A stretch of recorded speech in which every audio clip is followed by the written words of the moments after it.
Have you ever wondered how to become a leadership coach?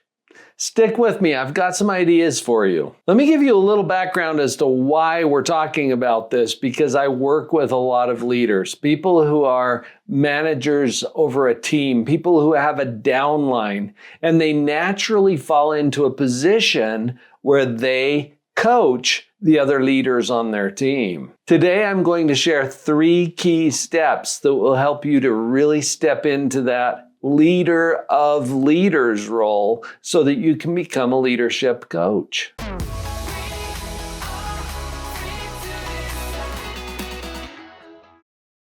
Here's the first one, and this one might be obvious. Develop your own leadership skills. I train and certify coaches. I forgot to introduce myself to you. I'm Dr. Paul Jenkins. I'm a professional psychologist, and what I do now is training, certifying, and supporting other coaches. I can't make you a psychologist. You have to go to school, get a PhD and a license to do that. But the principles that we can coach people through are absolutely powerful and available to you as a leader. One of the things that I tell all of the coaches that I train is that coaches need coaches. I just signed up for my next coaching experience, and I tend to pay high ticket and high touch for my coaching. Why? Because I'm coaching so many people. I owe it to the leaders that I coach to make sure that I am receiving competent coaching. Who's coaching you? And thank you, by the way, for being here on the channel. I'm happy to be on your team. I will take good care of you here. Lean in to your own personal and leadership development, because that becomes the backbone for what you can do for your team. I'm thinking right now of one of the powerful women that I've been able to coach, who has a downline of several hundred people in a company that supports gut health. She got into this role because of how these amazing products had made a huge difference for her. Because she was doing such a good job at sharing this amazing product and the opportunity that came along with it to make a little extra income, her downline grew fairly quickly. Well, before she even realized it, she had become a leader. Sometimes this is how we fall into it. And who is she attracting? Other leaders, other people who were excited to share the product and the opportunity. So here she was in a position where she had zero formal training as a leader. She didn't have any experience in how to coach other leaders, but what she was doing naturally had already grown her team to this point. When she sought me out, it was because she realized that she had a responsibility to train and coach and support the other leaders on her team, even more than sharing the product and working on her sales funnels. She knew that if she could help them to really rise as leaders, that all of the sales, all of the numbers, all of the quotas would show up. Can you relate to this? I think there are times when our role changes, even though we didn't really plan on it changing. That's why I put this particular video together, because the question comes up all of the time, how am I going to coach these leaders? I believe that your own personal and professional development becomes the example that you set for your other leaders. When they see you leaning in and hiring coaches and taking your professional development seriously, they will be more likely to do that as well. And I think they'll see you as the leader that you actually are. And this is the key mindset shift, that you see yourself as a leader of leaders. A leader of leaders pays close attention to those who are taking care of all of the other people, the customers, the clients, the prospects. You're leading the people who lead them. Another great example of this is a real estate coach who came through my certification program to become a certified positivity practitioner. She had made such a great career in her real estate business, and now people were looking to her to learn how to do it more effectively. She had become a leader, even though she was originally just really good at real estate. That put her in a position that she was leading others, and now is in a position to have an even bigger impact on the industry as a whole. So remember who it is that you're serving. On a more personal note, I consider myself to be a man of faith. In my Christian tradition, Jesus taught that if we love him, we'll feed his sheep. There's a scripture about that. Well, to me, that always sounded like feed my shepherds. Because if we can feed the shepherds, how many sheep are going to get fed as a result? That's the sentiment when it comes to coaching leaders.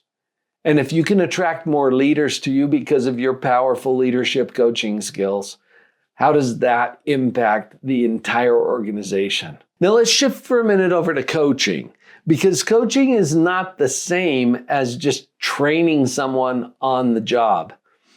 As a coach, my job is to illuminate the obvious, meaning those obvious but unnoticed principles that are in play all the time. We can't turn them off. And for me, it's all about understanding how to operate the equipment of our own mind.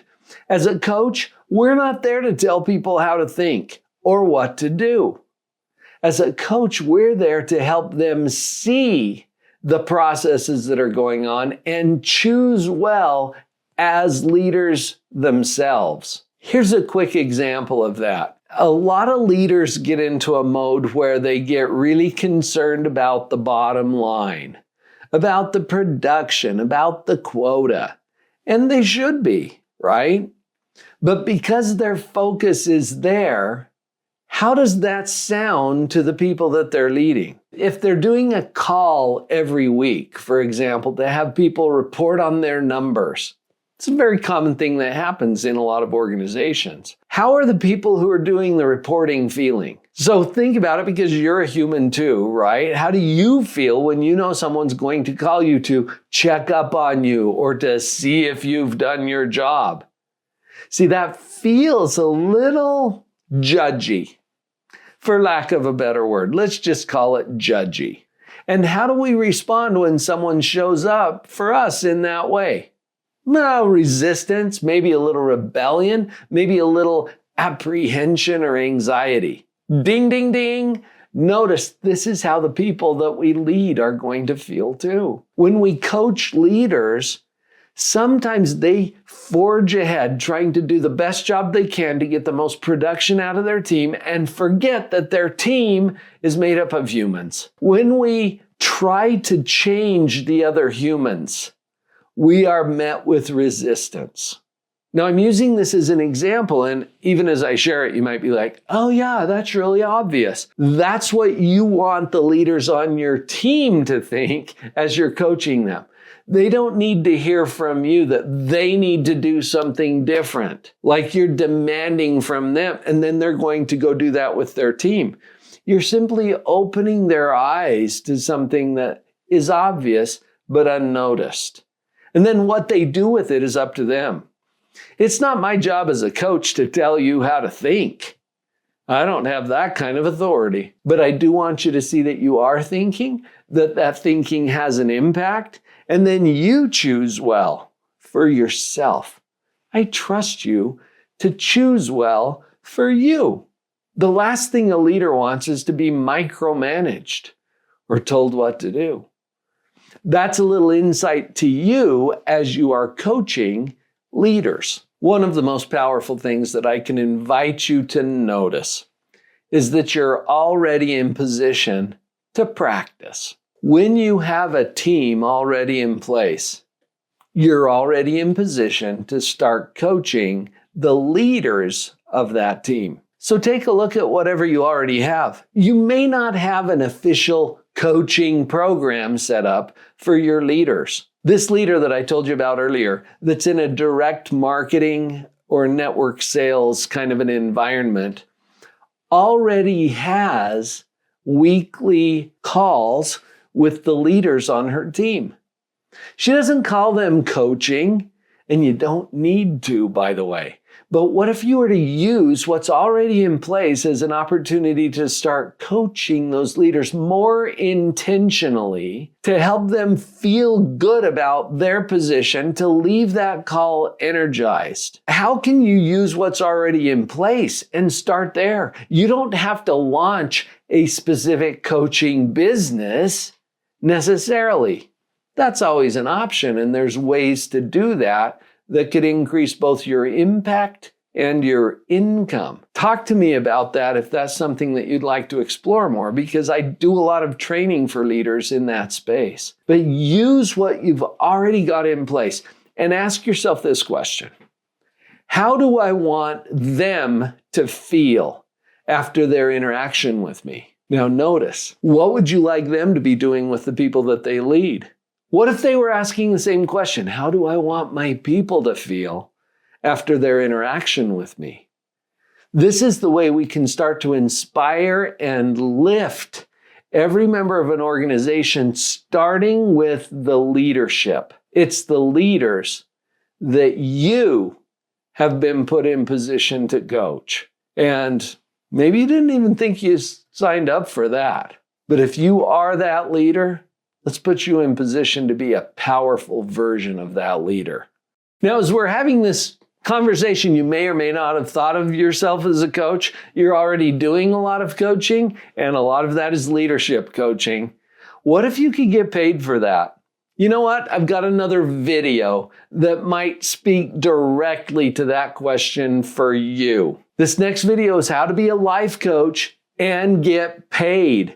It might trigger a few ideas for you. Come on over and watch that video. I'll see you there.